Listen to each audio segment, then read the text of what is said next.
एक बार भगवान शंकर से पार्वती जी ने कहा, पार्वती जी बोली प्रभु मुझे एक बात कहना है आपसे।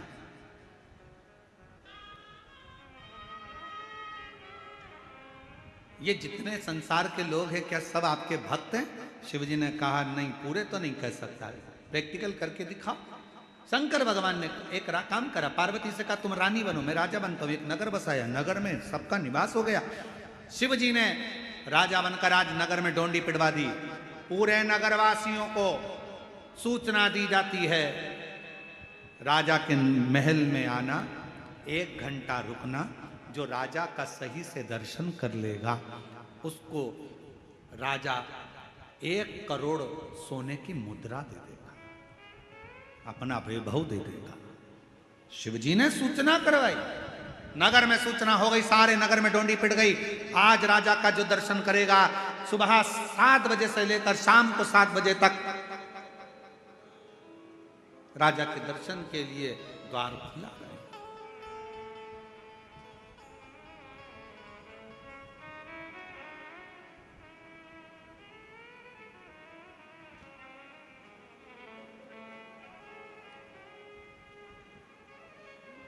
खोला दरवाजा,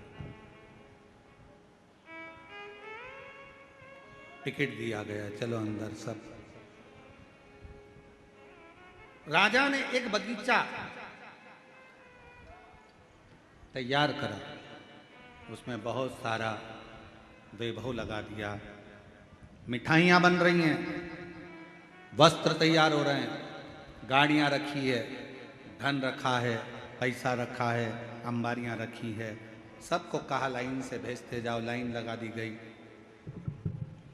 कोई ने मिठाई भर ली, कोई ने सोना भर लिया, कोई ने चांदी भर ली, कोई ने हीरा पन्ना भर लिया। पर वहां नियम था, 1 घंटा घूमना है, राजा का दर्शन करना है, यहां से कुछ ले जा नहीं सकते, बाहर निकल जाना है।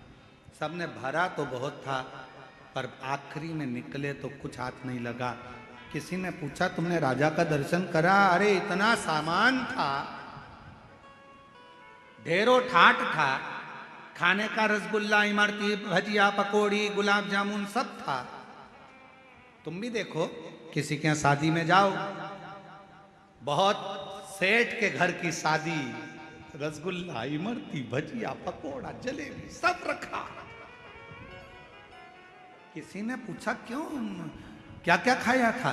वहां पर तो भैया छम्मक लड्डू भी था, वहां पे भैया पनीर की सब्जी भी थी, वहां पे भैया तंदूरी रोटी भी थी, वहां पर पालक पनीर भी था, वहां पर चावल भी था, वहां पर ये भी था, वहां पर गुलाब जामुन भी थी।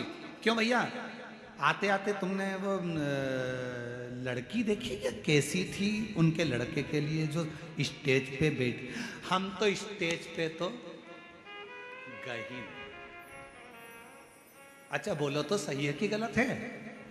आधे से ज्यादा शादियों में लोग दूल्हा दुल्हन को तो देखकर ही नहीं आते।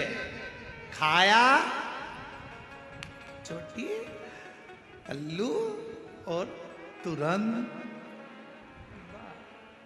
आधे से ज्यादा शादी में तो लोग दूल्हा दुल्हन से तो मिले ही नहीं। कहीं बारात लेट आ रही है, कहीं लड़की नहीं आई है, पार्लर गई है, तैयार होने गई है, मालूम पड़े जब सब खाकर चले जाते हैं, केवल रिश्तेदार रह जाते हैं, तब लड़की पार्लर से आती है, बारात आती है, वरमाला होती है, जयमाला होती है।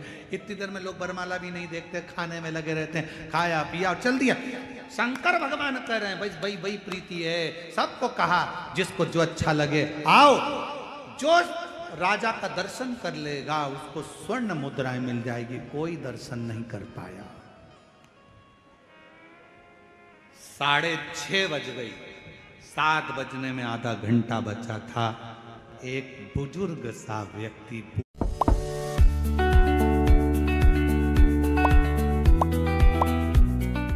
Other brokers' bonuses are hard to catch.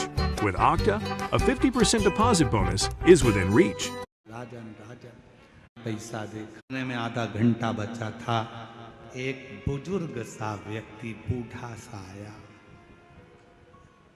उसने ना गुलाब जामुन देखी, ना पैसा देखा, ना धन देखा, ना दौलत देखी।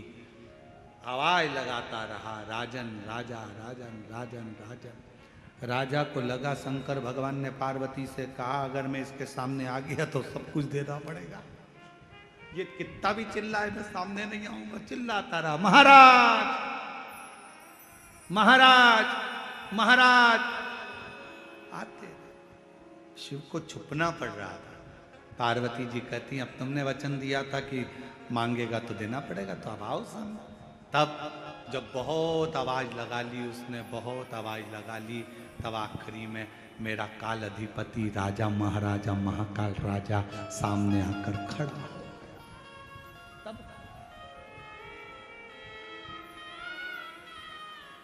तब मेरा काल अधिपति महाकाल राजा सामने आ गया।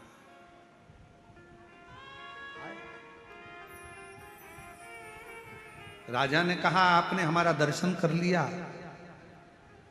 10,000 सोने की मुद्रा आपको दी जाएगी, ले। वो हाथ जोड़कर बूढ़ा व्यक्ति कहता है मुझे 10,000 सोने की मुद्रा नहीं चाहिए। तो फिर क्या दे तुमको? कहा बस महाराजा आप जो पाँव में जूतियां पहने हो ना, वो जूतियां मुझे दे दीजिए। शिवजी पार्वती को देखकर कहने लगे ये कहीं मुझे पहचान तो नहीं गया, ये मुझे जान तो नहीं गया। पार्वती जी बोली तुम्हें तो कोई पहचान ही नहीं सकता, ये क्या पहचाने, इतने लोग बैठे कौन तुमको जान रहा है? ना ना ना ना नहीं पहचाना। फिर पाँव की जूतियां का क्या करेगा? भगवान शंकर ने कहा राजा के वेश में पाँव की जूतियां नहीं दूंगा। बुजुर्ग हाथ जोड़कर कहता है भले मत दो, बस एक काम करो, जूतियां थोड़ी पीछे कर लो, मैं वहां की धूल अपने मस्तक पर चढ़ाना चाहता हूं। पार्वती जी ने पूछा बुजुर्ग से बाबा तुम इन्हें पहचानते हो? बाबा कहते हैं मैं जानता हूं, ये मेरा काल अधिपति महाकाल मेरा कुबेर भंडारी है। इसको पहचान केवल जब तुम पहचान जाओगे तो धन की चाह नहीं रहेगी, सत्ता की चाह, वैभव की चाह।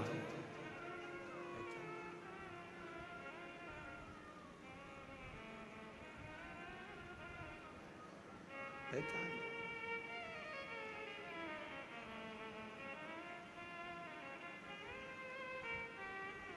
बस उससे मिलने की चाह रहेगी। आप और हम एक ही जैसे हैं। आपने और हमने भी यही कहा